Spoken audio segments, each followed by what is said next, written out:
इस particular question में आपको किसी एक कांस्टेंट एक्सीलरेशन से चलते हुए पार्टिकल के लिए displacement time, velocity time versus acceleration time graph बनाना है। इस क्वेश्चन की सबसे इंपॉर्टेंट बात यही है कि जो पार्टिकल है कांस्टेंट एक्सीलरेशन वाले मोशन में है।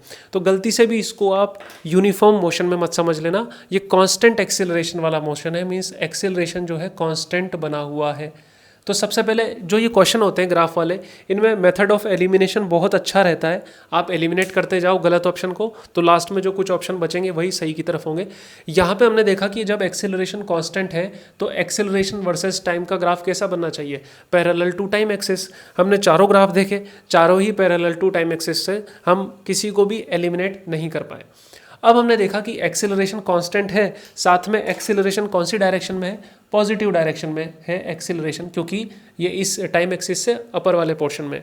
तो अब हमें ये देखना होगा कि अगर वेलोसिटी भी पॉजिटिव हुई तो वेलोसिटी इंक्रीज होगी कॉन्स्टेंटली, क्योंकि एक्सेलरेशन कांस्टेंट है, मतलब वेलोसिटी में चेंज कांस्टेंट है, मतलब वेलोसिटी में चेंज कॉन्स्टेंटली होता रहेगा।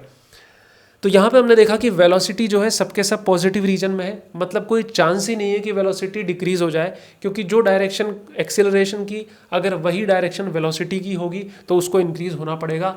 यहाँ जो फर्स्ट वाला जो ऑप्शन है वेलोसिटी डिक्रीज हो रही है, ये क्या हो गया यहाँ पर, रॉन्ग हो गया। इसलिए अब हमने आगे देखा ही नहीं, इसकी रॉन्ग होने की वजह से ये पूरा रॉन्ग हो गया। उसके बाद हमने देखा बाकी के ऑप्शंस में, बाकी के ऑप्शन से हमें पता लगा कि जब एक्सेलरेशन कांस्टेंट है तो ठीक है वेलोसिटी इंक्रीज होगी, वेलोसिटी इंक्रीज होगी, वेलोसिटी जो है इंक्रीज होगी, लेकिन कॉन्स्टेंटली इंक्रीज होगी, प्रॉपर मैनर में होगी, रैपिडली नहीं होगी। इस ग्राफ में देखो आप, इसमें वेलोसिटी इंक्रीज तो हो रही है, स्लोप बढ़ता जा रहा है, लेकिन रैपिडली इंक्रीज हो रही है, मतलब ये भी क्या हो गया, ये वाला भी रॉन्ग हो गया। उसके बाद हमने दोनों ग्राफ देखे, इसमें कॉन्स्टेंटली इंक्रीज चल रही है, मतलब ये ठीक है, दोनों ही ग्राफ ठीक है। उसके बाद हमने देखा ये वेलोसिटी टाइम ग्राफ दोनों सही है, लेकिन ये ऑप्शन अलग अलग है। जब एक्सीलरेशन कांस्टेंट था तो वेलोसिटी स्टीडीली बढ़ी। अब वेलोसिटी जब स्टीडीली बढ़ रही है तो क्या डिस्प्लेसमेंट भी स्टीडीली बढ़ेगा, नहीं, वो तेजी से बढ़ेगा। इस वाले ग्राफ में एक्सेलरेशन टाइम ग्राफ जब पैरेलल था तो एक्सेलरेशन कांस्टेंट था, इसलिए वेलोसिटी स्टीडीली बढ़ी।